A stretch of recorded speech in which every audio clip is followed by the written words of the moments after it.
Hey there everybody, welcome back to another one of my budgeting videos. This is going to be a catch-up for my digital cash envelopes. If you are new to my channel, I budget as if I am dealing with cash, but instead of actually pulling the cash out from the bank, I move it over to a prepaid MasterCard, and anything that I'm purchasing out of a groceries and household, miscellaneous, fun, work parking / physio or transportation category, I tap that card for those purchases. Except for the transportation category, that card will not tap at a gas pump to save my life. So I make those purchases on my Visa card, and then I just pull the money off of this card out of this category and put it onto the Visa card to pay that off. This is a mess. You can see it is a mess. I chose to keep it messy and just cross things out instead of waiting it out, because sometimes I think it's good to remind yourself of the mistakes that you have made. So that is what I am doing with this particular one. From the last update that I did about my digital cash envelopes, that was on the 2nd of August, I haven't used the card because I didn't have money on the card to use the card. I mean, I had minimal, but not very much, and I was trying to be very, very careful, so I just wasn't using it. So the last time you saw me, I had a balance in groceries and household of $24.48. Miscellaneous was negative $5.43. Fun was negative $27.99. This category, it's called work parking now. It was Physio, and it had $15.75 in it, but then my insurance guy said that they were canceling the coverage for that particular appointment that I pay up front for. All the rest of them are just covered automatically. So I converted this category from Physio to work parking because we've been informed that we're going to have to go back to the office full time. I don't know when that's going to happen for me because right now I'm on a work accommodation and I'm working from home, but at some point I will be back in the office and I will have to pay for parking. So I just thought, since I have money in that category anyways, why not keep it there, convert it to work parking, and slowly build up this category so that when I do start back at work, I already have money ready to go for parking. And transportation, I had zero.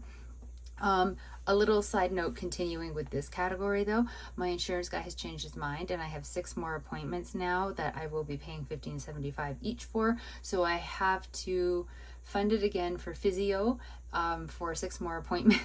But I'm not changing the name of the column again. So I'm funding it now the same way that I was funding it when it was Physio, because it is Physio again, and then it'll convert back to work parking. And now today is August the 11th. This is Monday. My payday was actually last Friday, so I'm late doing my budget, but it's just the chaos of moving, and I was busy on the weekend, and this is just the first chance I've had to sit down and do any math with it. So I made a bunch of mistakes. So we're gonna skip over the mistakes, but I will explain the final math. This is what my book was saying I had on my card, my prepaid card. It was saying that I had 24.48 plus $15.75. So total I had on the card $40.23. Except when I opened the card and I looked at the balance of it, I had a balance of $77.82. Clearly not the same number. This happens. The numbers don't match. I can never figure out how what I write in this book for transactions are the transactions that show up on the card. So if I were to open up the card app and look at all the transactions that it is showing happened, they will match what is in my book. And yet my math and their math don't math the same. I know that I do earn interest on the card. And I think when I earn like a dividend or something from like some accounts where I have investments, I believe they might like automatically roll that money onto this card. I think they weren't supposed to, but I'm wondering if maybe that's what's happening. Regardless, my book says I have $40.23, but the actual card said I had $77.82. When I did the last video, I wasn't dealing with figuring that out. I was like, I'm just gonna leave it and we will see what happens. So now I had to figure it out. It's now current me's problem.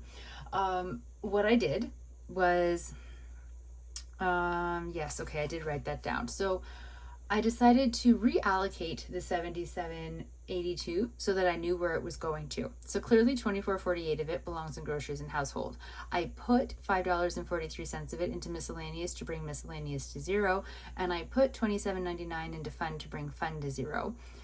Work parking got $15.75 of that total $77.82, and transportation stayed at zero. That brought everything to like acceptable balances. So my miscellaneous and fun are no longer at a negative balance, they're at a zero, and that left me with unaccounted $4.17. So I've put $4.17 into the grocery and household category because I had to put it somewhere. And then I added $50 as part of the budget for my paycheck, which is giving my groceries category a balance of $78.65.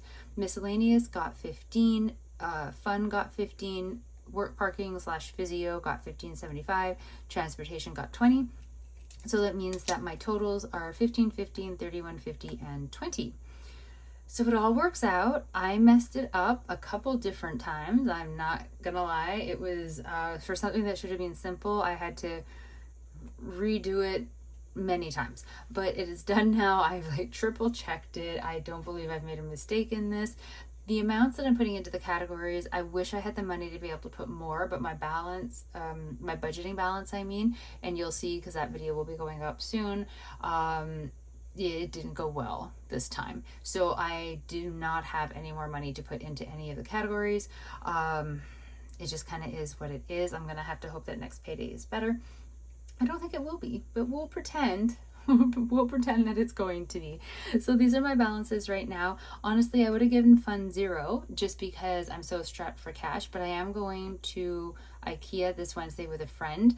I have to replace some of my furniture during this moving process because my current place where I'm living has mold. Quite a lot of mold, and it has infested my soft furniture type items. So my living room chair, my ottoman, my mattress, my box spring, probably other things as well. As I've been packing, I've been finding mold on my personal belongings. Everything that I can save, I've done my best to save. I've had to throw a lot of stuff out. Anything fabricy, so my clothes, my bedding, my towels, I can't just take them to the new place and put them away. They're all being packed in these like heavy duty plastic bags that like all just together basically. And then when I get to the new place, I'm going to have to wash every single one of these items in the hottest water with laundry detergent and vinegar to kill like any mold or any mold spores that might be in the fabric. All of the fabric items in my apartment feel damp and it's gross. But none of them have, well, okay, not none of them, but the general clothing items that I've been packing so far, or that I have hung in my closet or in my drawers, none of those particular items are showing signs of mold on the fabric. So I'm hoping that they will be safe. I've lost some baseball caps that I had like resting in my closet, sort of in a box. The box was open, so there should have been some level of airflow, but not enough, I guess. So they've just become covered in mold and I can't save them. I've lost a variety of like different types of items in the apartment that as I was packing and, you know, just putting things away, pick them up, realize it's covered in mold and try to figure out, can I save it? Yes, no. And I can't risk hoping I can save something and taking it to the new place and then it bringing spores with it and bringing the mold with it. So I'm having to be a little bit more ruthless than I want to be with some items that I very much care for. But I also have to think about the safety of all of the items and my happiness in the new place. So all of that rambling to say that now I need to buy furniture on top of paying for like the move. And furniture is not cheap. So I'm going to IKEA to look at like a little love seat and an ottoman of some sort to go with it. And then I've already purchased, and it will be delivered on the day to the new place, a new mattress and box spring. So the ones that I'm currently sleeping on, I'll just have the movers take off of the bed frame and lean up against the wall. And then I'm going to arrange for a large item pickup from the city and they will go to the landfill. It sucks because it feels like such a waste, but at the same time, they're a biohazard. I'm sleeping on the biohazard, but they're a biohazard. So I have added expenses. I will be going to IKEA with my friend on Wednesday to price out the love seat and ottoman and measure things and try to get an idea of like if there's anything there that I like and I can afford.